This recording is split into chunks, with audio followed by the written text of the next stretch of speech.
Les États-Unis exhortent désormais leurs citoyens à quitter le Venezuela immédiatement.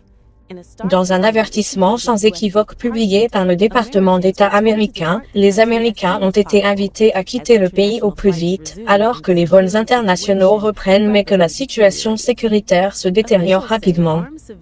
Selon les autorités, des milices civiles armées, connues sous le nom de collectivos, et régents des barrages routiers, arrêtent les véhicules et recherchent des signes de citoyenneté américaine ou de soutien à Washington. Le Venezuela reste placé sous le niveau d'alerte maximal des États-Unis, en raison des menaces graves et persistantes qui pèsent sur les Américains sur le territoire. Cet avertissement intervient quelques jours seulement après la capture par les forces américaines du président vénézuélien Nicolás Maduro et de son épouse Celia Flor, une opération spectaculaire qui a provoqué une onde de choc dans la région et au-delà. Pourtant, depuis Washington, le président Donald Trump affiche sa confiance. Sur les réseaux sociaux, il a déclaré être déjà en train de rendre le Venezuela riche et sûr à nouveau, une semaine seulement après la capture de Maduro, sans apporter la moindre preuve, mais en remerciant ceux qui ont rendu cela possible. À la Maison-Blanche, Trump a rencontré de hauts responsables du secteur énergétique américain, les incitant à investir dans la reconstruction des infrastructures pétrolières vénézuéliennes. Il a promis une nouvelle formule pour le partage des revenus pétroliers, affirmant que le Venezuela avait besoin d'argent et que les États-Unis décideraient du montant qui lui serait attribué. Vendredi, Trump a signé un décret protégeant les revenus américains provenant des ventes de pétrole vénézuélien, empêchant les tribunaux et les créanciers d'y toucher et consolidant le contrôle de Washington sur des milliards de dollars liés aux vastes réserves du Venezuela. La Maison-Blanche affirme que cette mesure sert les objectifs de la politique étrangère américaine. Mais à Caracas, la présidente par intérim du Venezuela, Delcy Rodríguez, a réagi avec véhémence, qualifiant la capture de Maduro d'agression criminelle. Rodríguez a juré de gouverner jusqu'à son retour, insistant sur le fait que le pouvoir devait revenir au peuple vénézuélien, et non à Washington. Elle a averti que cette opération resterait une tache indélébile sur les relations américaines-vénézuéliennes et a exhorté les citoyens à rester unis, qualifiant les Caraïbes de territoire de paix. La mer des Caraïbes doit être un territoire de paix. D'ici, une fois de plus, nous ne cesserons de condamner l'agression criminelle perpétrée contre le peuple vénézuélien au petit matin du 3 janvier 2026. Elle restera dans l'histoire comme une tache indélébile sur les relations entre les États-Unis et le Venezuela. Ici, il n'y a aucun doute. Ici, il n'y a aucune incertitude. Non, non, non, non. Ici, le peuple vénézuélien règne et il y a un gouvernement, le gouvernement du président Nicolás Maduro. Et j'ai la responsabilité d'assurer les fonctions de chef d'État tant que dure son enlèvement. Voici donc le message pour tout le Venezuela. Continuons à marcher ensemble. Continuons à marcher unis. Garantissons le bonheur, garantissons la vie, garantissons l'avenir et garantissons la paix. Johanna, merci. La défense de la paix de notre patrie. Nous rassemblons ici tout le Venezuela, tous les Vénézuéliens et Vénézuéliennes, pour rejeter l'attaque odieuse et criminelle du 3 janvier et pour condamner l'enlèvement de notre chef d'État, le président Nicolás Maduro. Le fils de Maduro a repris ce message, s'exprimant lors de rassemblements exigeant la libération de son père. Nicolás Maduro a affirmé que le gouvernement suivait un plan de négociation en 5 points approuvé personnellement par Maduro avant sa capture.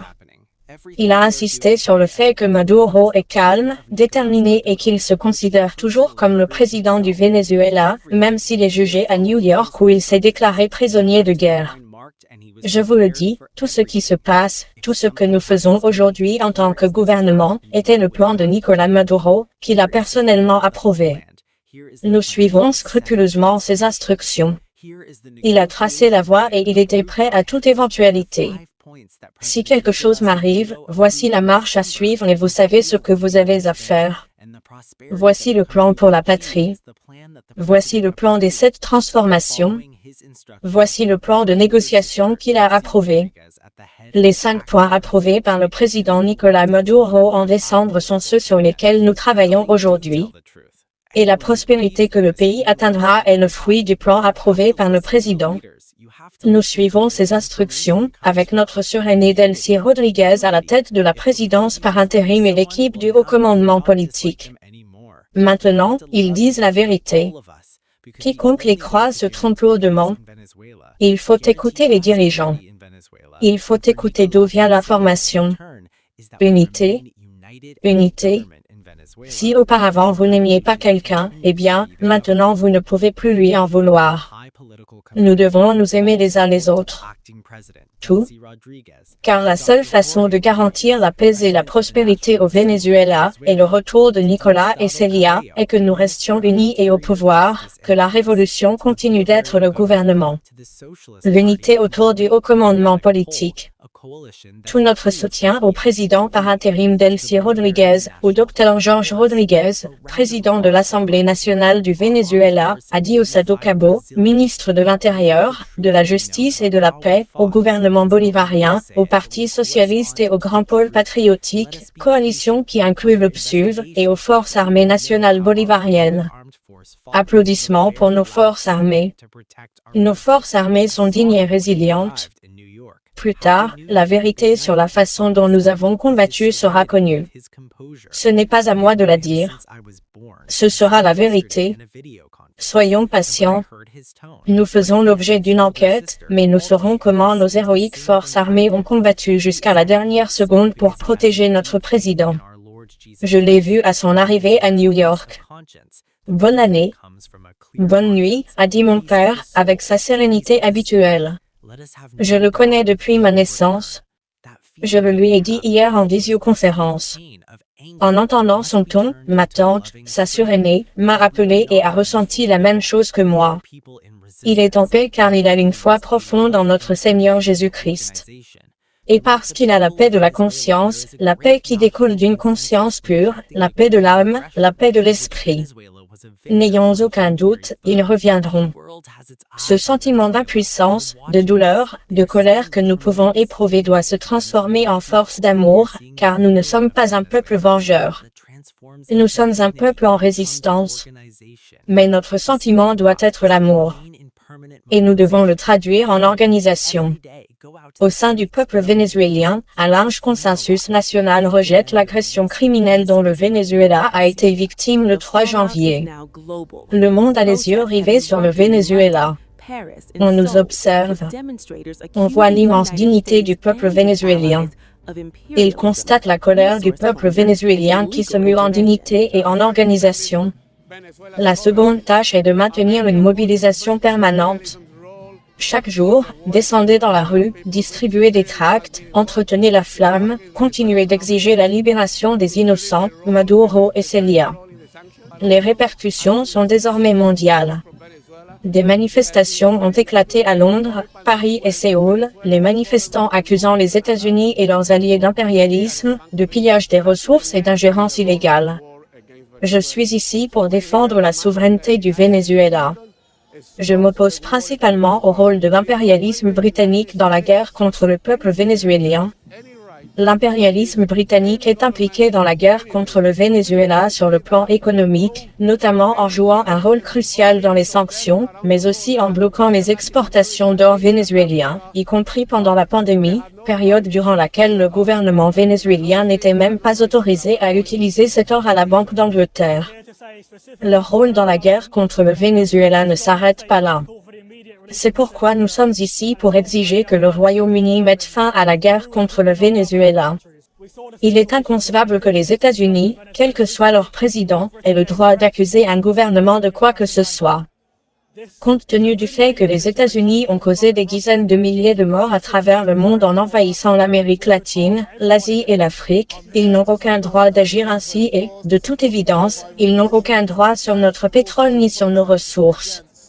Nous sommes ici pour dire précisément à notre propre gouvernement que nous devons exiger fermement la libération immédiate de Nicolas Maduro. Il n'appartient à aucun autre pays de décider qui gouverne et qui ne peut pas gouverner d'autres pays. Nous avons vu récemment la situation des pétroliers au large des côtes vénézuéliennes, où la Grande-Bretagne a apporté son soutien direct à la saisie du pétrolier russe. Il s'agit d'une situation extrêmement dangereuse face à la Russie en mer, qui pourrait mener à une guerre ouverte et nuire à tous les citoyens de ce pays. Je suis ici pour soutenir la cause vénézuélienne, la révolution bolivienne, et pour protester contre l'immoralité flagrante non seulement de l'enlèvement par Trump de Nicolás Maduro, le dirigeant démocratiquement élu du Venezuela, mais aussi de la collusion de son propre gouvernement avec cet acte. Il s'agit non seulement d'une violation du droit international, mais aussi des articles de l'Organisation des États américains, dont Washington est signataire.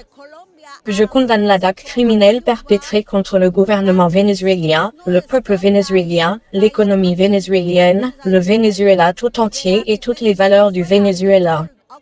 Si cela se produit au Venezuela, cela peut se produire partout dans le monde, car les États-Unis nous traitent constamment comme des cobayes et cherchent à expérimenter sur nous.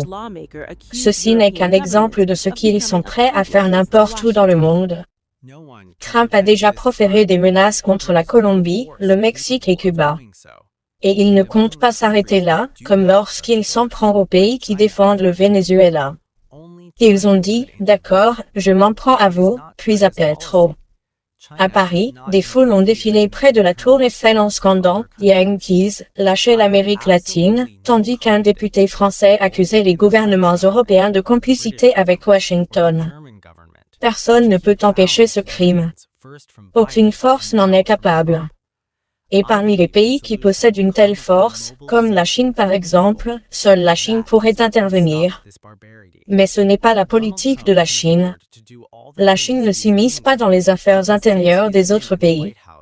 Je n'ai absolument aucune confiance, par exemple, dans le gouvernement français, le gouvernement britannique ou le gouvernement allemand, qui cèdent sans cesse aux exigences, d'abord de Biden, puis de Trump. Je crois que la solution viendra de la mobilisation populaire. C'est ce qui peut mettre fin à cette barbarie.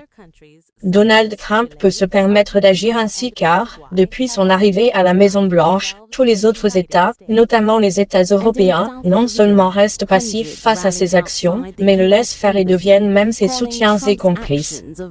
Si le Venezuela tombe, ce sera ensuite le tour de la Colombie. Puis le Brésil, le Mexique et Cuba, car d'autres pays comme le Chili, l'Argentine et le Paraguay se sont déjà alignés sur les États-Unis. En Corée du Sud, des centaines de personnes se sont rassemblées devant l'ambassade américaine, dénonçant les agissements de Trump comme une violation du droit international et de la souveraineté nationale. Il est désormais clair que le véritable objectif était de piller les ressources pétrolières du Venezuela. L'arrestation du président Maduro est illégale. Et même devant les tribunaux américains, il semble que les procureurs abandonnent les charges le qualifiant de chef du prétendu cartel solaire, prouvant ainsi qu'ils n'ont plus aucune justification à cette guerre.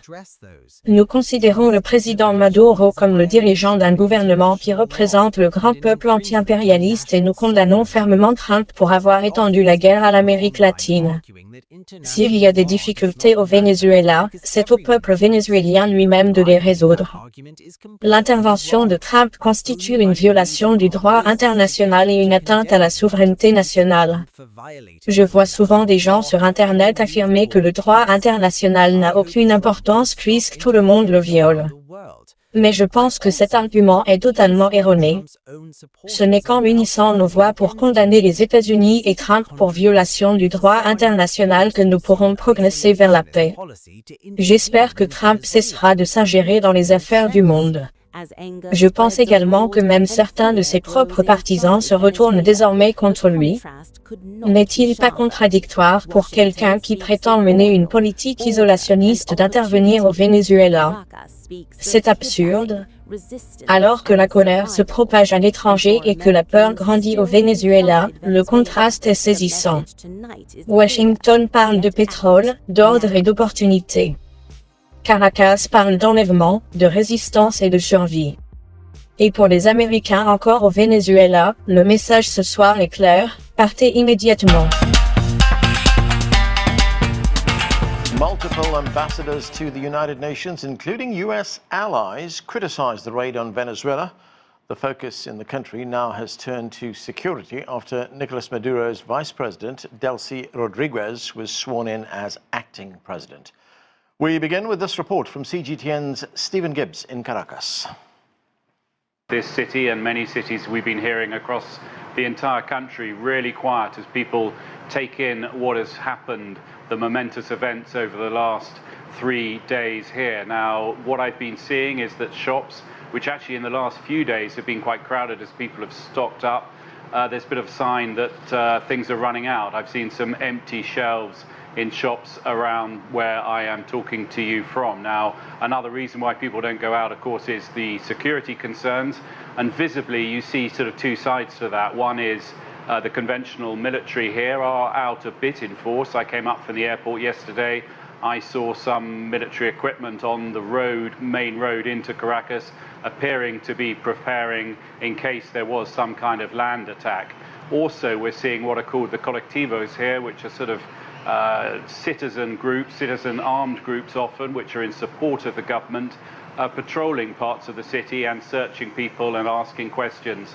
That is not totally unusual here, but there are a lot more of them than there are usually, and that has also caused some concerns for the citizens. And what we're seeing is Delcy Rodriguez, who was vice president here from 2018, so a real sort of government insider. She was sworn in formally in the National Assembly yesterday. There are a whole lot of senior figures around her that are the same people that were in power before the events of Saturday night. So we're missing a president, but the rest of the senior team around him are in place, and they are really trying to give this message of continuity. That's not to say this isn't a complicated situation, and that is partly why, you know, we're seeing people here sort of hunkering down to a certain extent, wondering which way this might go. But if you watch the television and you sort of walk around the city and travel in the country here, it's pretty obvious that the same government is in charge that was in charge before the events. Stephen Gibbs reporting there. Well, later in the show, our panel will weigh in on major developments, but we begin with my earlier conversation with geopolitics expert Tweeta Parsi. There are all kinds of questions being raised right now on why the United States conducted this military assault against Venezuela, attacked the country and forcibly seized the country's president, Nicolas Maduro, as well as his wife, Celia Flores. We heard all kinds of reasons, that this was about drug trafficking, it was about democracy, it was about threats to U.S. national security. In fact, your organization, the Quincy Institute, released a statement saying military force is justified only in response to a clear, credible, and imminent threat to the security of the United States or its treaty allies, and that Venezuela did not pose a threat to the United States. So what, in your view, was behind this?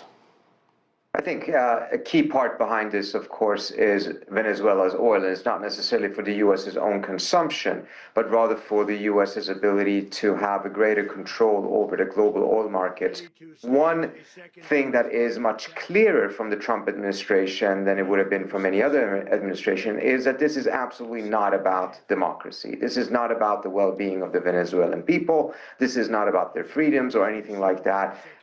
Trump mentioned oil plenty of times. He mentioned democracy 0 times, human rights 0 times, and previous motivations or justifications or pretexts such as fentanyl, etc., is also largely erased from the government narrative at this point.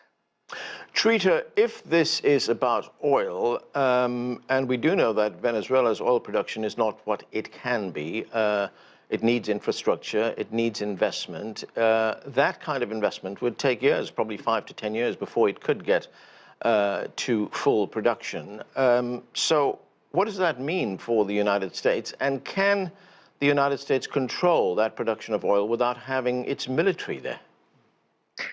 Well, on the first point, it goes back to what I said. This is not about the U.S.'s own consumption. This is not about specific oil prices at the moment. It's the larger long-term perspective in terms of being able to have greater control over the oil that other countries, particularly rivals of the United States, would be consuming. And this is if we take a look at it from that pure geopolitical calculation that I believe the administration has made.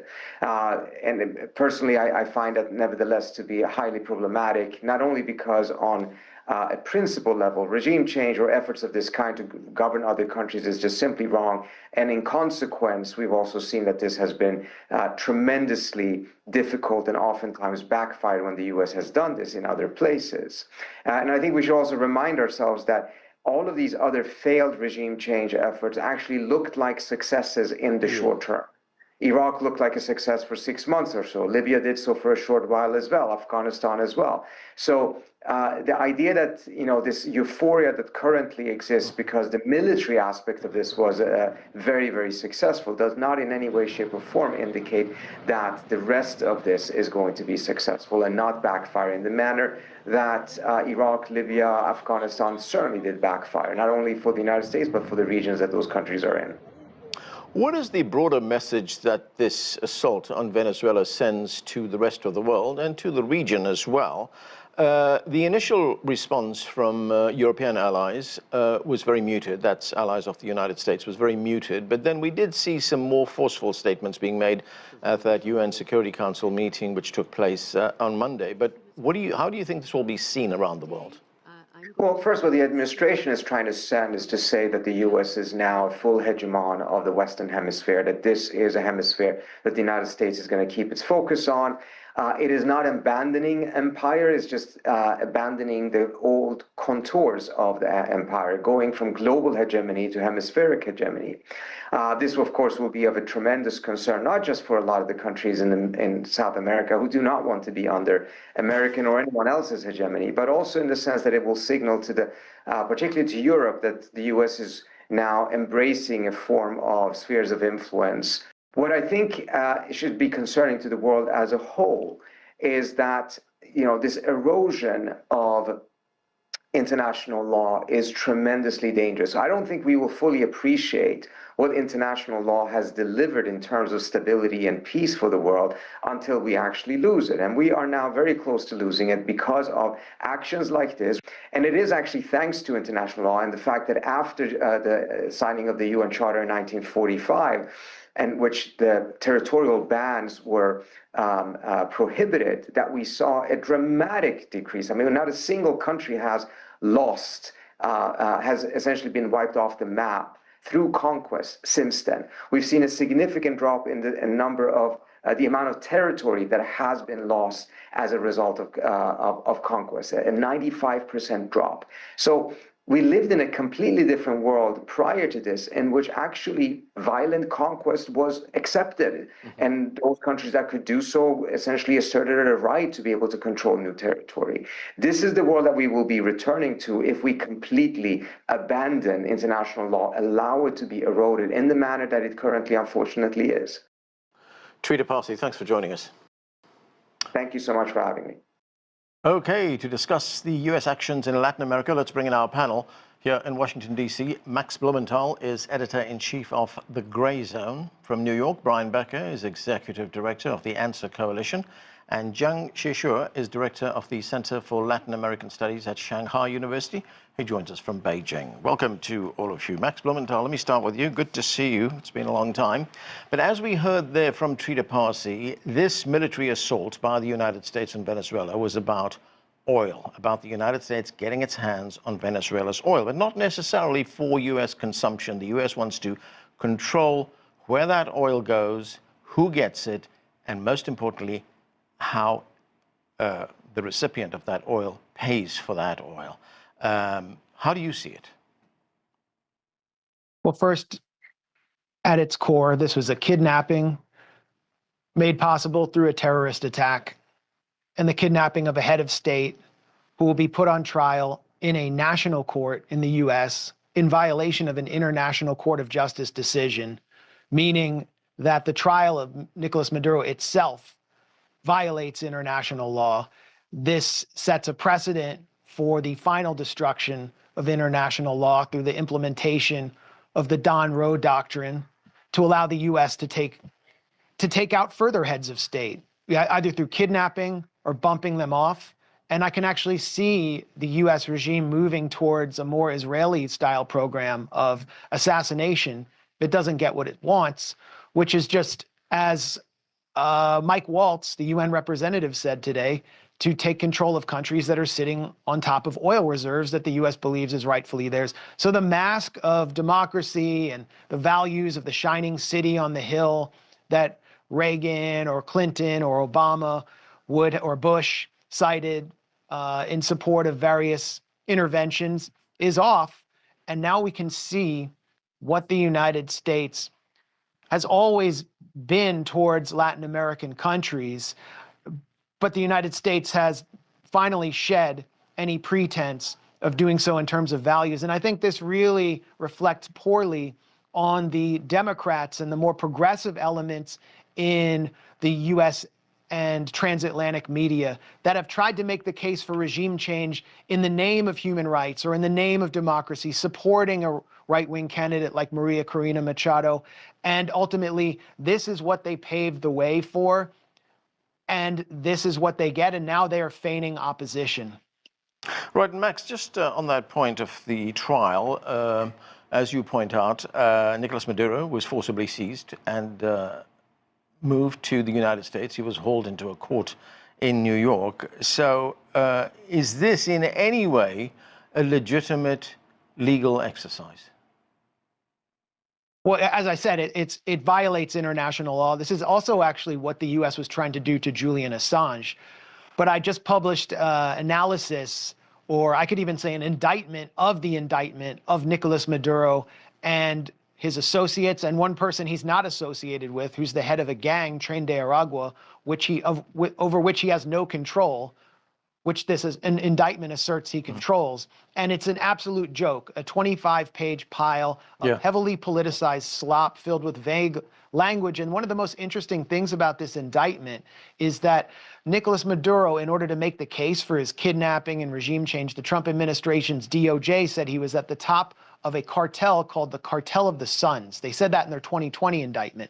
They've only mentioned Cartel of the Suns twice in this, and they refer to it only as a loose criminal network. They've basically abandoned the core of their original indictment for two reasons, really quickly. One, because they're acknowledging it never existed, and they don't even need this case anymore. And two, because the Cartel of the Suns was created by the CIA in the 1980s to ship drugs into the United States, and I don't think they want that to come out in the trial. Brian, at his news conference shortly after this attack in Venezuela took place, President Trump did talk several times about oil in Venezuela, but he also said that the United States was liberating Venezuela from what he called a dictator. But if we look at what has happened right now, only Nicolas Maduro has been removed from office. The rest of the Venezuelan government that was there before Saturday last week are still in place. Those officials still remain in office. In fact, the Wall Street Journal had a report yesterday in which it said that the United States had come to the conclusion that it would need the Nicolas Maduro government in place to run Venezuela, that they did not have much trust in the opposition running Venezuela. What does this tell you? Well, I think a more important way to look at this issue is what Stephen Miller said yesterday in the U.S. media, which is that they have the Venezuelan government surrounded, that they have a full naval blockade, that the Venezuelan government can only trade or do business when it is given or when it will be given permission by the Trump administration. So it doesn't really see the existing Venezuelan government, Delcy Rodriguez and the other forces who constitute part of the revolutionary core of the Venezuelan government. They do not see them as allies or proxies. They have a gun at their head. And really, Trump went in, captured, illegally kidnapped the head of state, Nicolas Maduro, brought him in chains to New York City. But there's a certain restraint on U.S. options, because if the Trump administration feels that it must carry out complete regime change or has the capability to do so, that will entail a bigger, greater military engagement, including having U.S. military forces on the ground in Venezuela.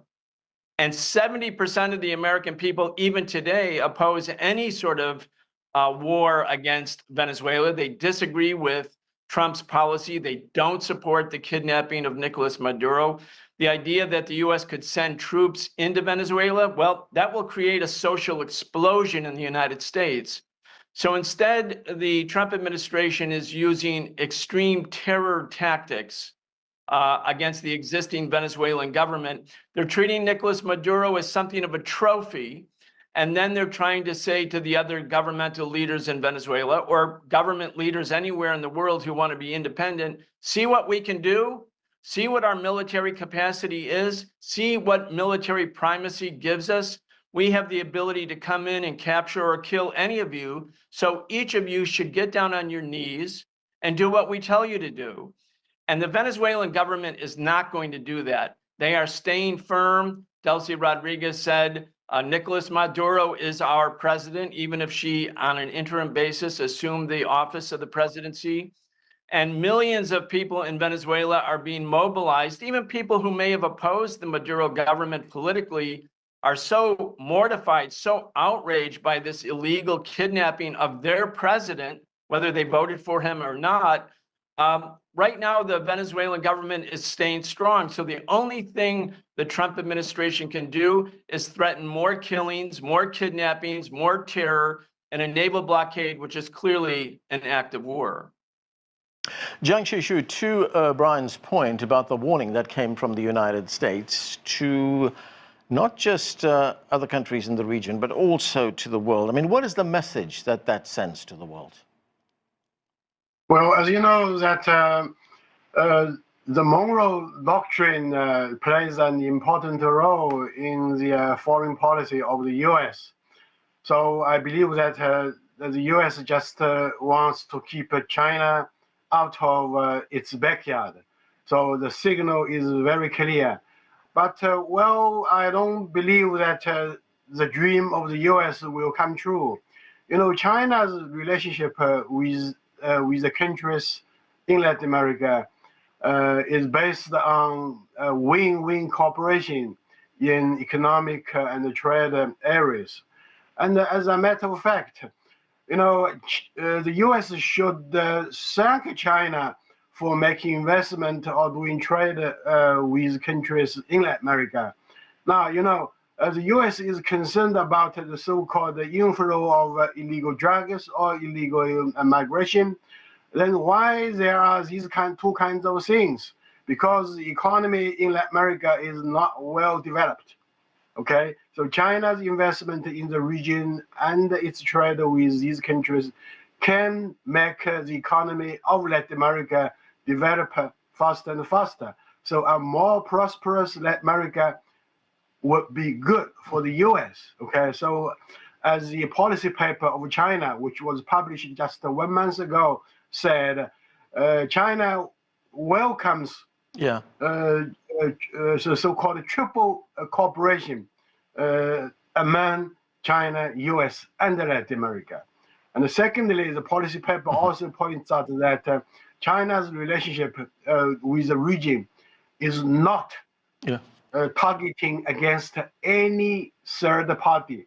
Okay, and finally, China's policy paper also points out that well, China's relationship with Latin America will not be changed if even any third party wants to send a signal. So I believe that no matter what will happen in Venezuela, the future for China's relationship with Latin America will continue to move forward.